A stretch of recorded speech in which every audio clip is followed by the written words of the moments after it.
This episode of Techno Buffalo is brought to you by the all-new G Flex 2 from LG. Life's good.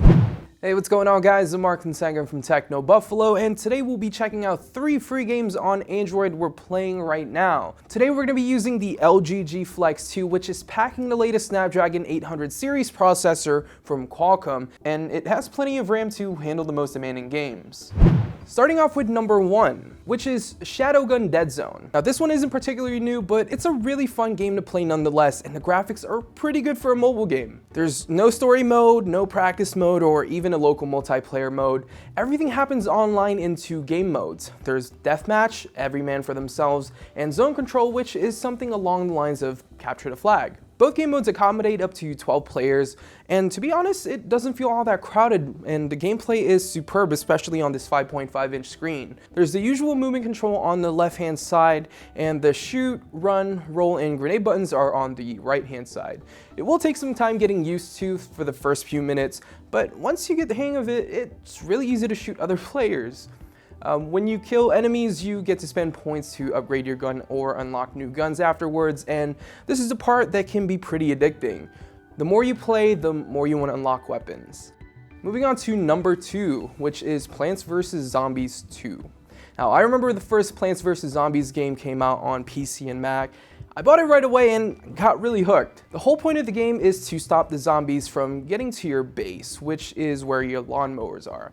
Now, to do this, you'll have to plant various fighting plants, which you can do after collecting a certain amount of sunshine. Each stage has different waves of zombies attacking, from the less powerful ones that only take a few hits to the others that have armors and special abilities. Now, what's different about this version of PvZ is that you'll be traveling through time with Crazy Dave. You'll end up going to ancient Egypt, to the Wild West, to the future, and more. There's also new plants and new power-up systems to make your plants stronger throughout the game, which is very helpful in my opinion. Other than story mode, there are a few other challenges and mini games like a pinata event that'll give you a variety of items after completing a series of challenges, planting new plants to earn diamonds or coins to buy items and plants.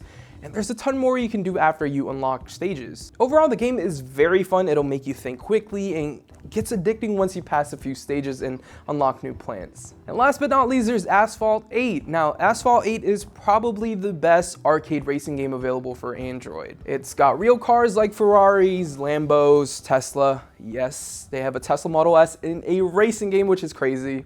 The graphics are also really good for a mobile game, which I'm really surprised. The physics and elements inside the games are definitely top-notch and very arcadey, which is not a bad thing. It actually makes the game really fun. You'll spend a lot of time jumping off tracks or jumping off bridges and doing air tricks, which can be fun at times if you time it right. But pulling off those tricks or drifts across the track will earn you boosts, which is very helpful if you want to pass your opponents or knock them down. You can also play online with other people, and surprisingly enough, it works really well, at least at home and here at the office. I didn't notice any lags or any stutter when I was playing. It was pretty smooth overall, like I was playing a single player game.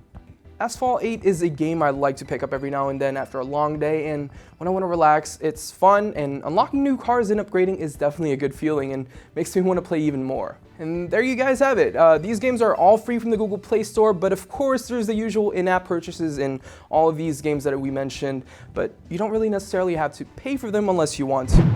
Thank you guys so much for watching. If you guys like this video, make sure to give it a thumbs up, and if you haven't subscribed yet, make sure to hit the subscribe button. And we hope to see you guys in the next video.